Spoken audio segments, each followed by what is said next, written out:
what is your recipe for creating a viral video? Oh, a recipe. You want it. You want it right. You want it right now. I want it, but the people want it, I think, too. See, first if you can share it, or if it's a secret. First, you gotta boil a pot of water, right? Then you get, your seasonings. Get your seasonings right. Make sure you got your adobo. Gotta have adobo, salt and pepper. Well, it's really no ingredients.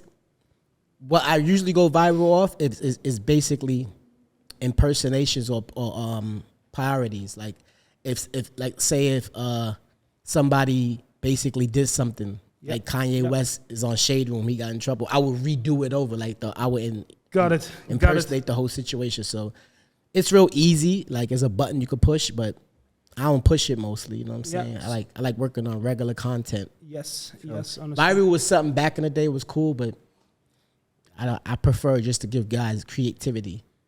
Yes. Which is very, very, very hard to do. Because everybody does the same thing over and over. So creativity is key.